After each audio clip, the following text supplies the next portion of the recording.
I want to start with this question. Does Michigan State deserve the death penalty in your opinion? Well, we don't know enough of the facts. I mean, there's the Larry Nassar investigation. It's almost morally abhorrent to me to look through what Nassar did for 20 years through the prism of the NCAA rulebook. Then there are these allegations of mishandling of sexual assault and violence against women. We don't know all the facts. We don't know who knew what when. We do know that the Attorney General of Michigan has appointed an independent special prosecutor to come in and look at the Nassar case, but he's got a wide brief. When something like that happens, self-interest takes over, and everyone starts running for high ground. And I mean, look no further than Washington and Robert Mueller, okay?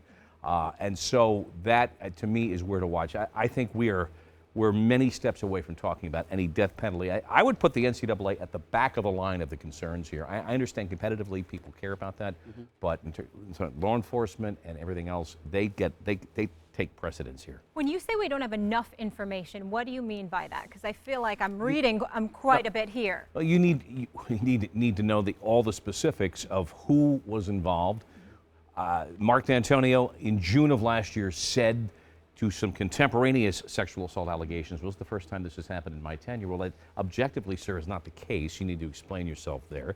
Tom Izzo Friday deferred any comment on any of this, saying he hadn't read the report. Tisha posed those questions to him again on Sunday. Clearly, he's chosen not to answer. His talking point is he's going to. So there needs to be a compulsion of testimony by someone who is in the position to do it. The AG can do it. NCAA can't do it except when they want to squeeze people. So I'd put the death penalty, frankly, it's on a back burner for me right now. Let me say this. First of all, thank you for being here, Bob. I really appreciate it. Always honored to have you.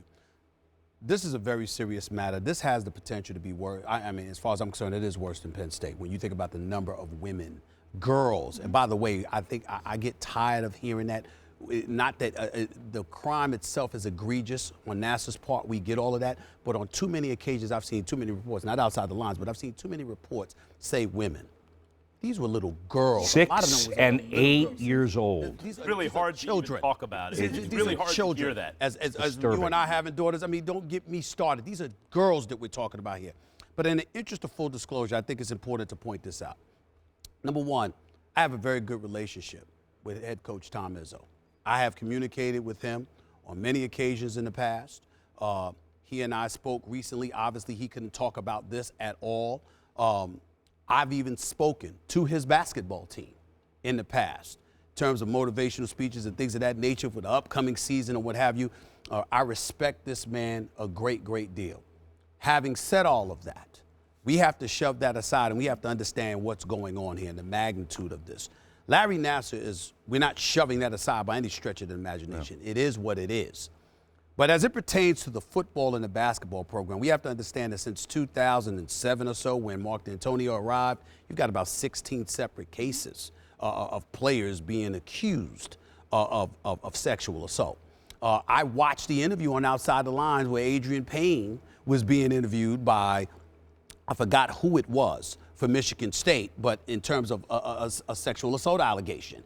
And it involved him and Keith Appling or whatever. And basically the man is on camera talking about how, well, I stopped, and, essentially the player himself. That was a police interrogation in the box. That's right. It was a police interrogation in a box. So if you have that on camera, now Michigan State has to understand that if you're Tom Izzo, if you are Mark D'Antonio, if anything like that is something that has been visualized and reported now, who's going to believe that you didn't know? Right. And so that's where it gets a bit dicey. Now, I'm here to tell you that Tom Izzo, again, he cannot speak about this. He hasn't spoken to me about this.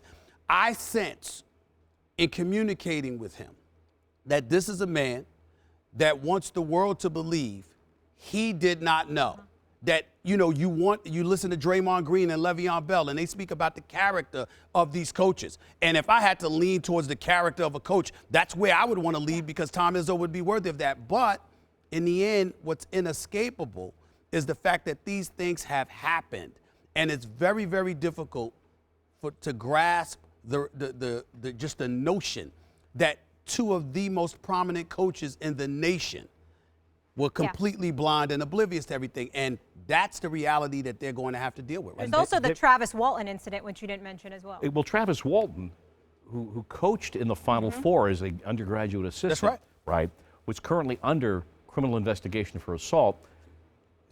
Was living in Tom Izzo's home, according to published accounts during this point, and then subsequent to the Final Four, was charged or accused, not charged, accused in a gang rape with 2 other players at Michigan State. Right. He at the time, and subsequent to that, Walton departs and then goes to Germany, I believe, but to Europe to play basketball. Question yesterday to Tom Izzo: why did Walton leave the program? The answer: I don't recall. Man was living in your house.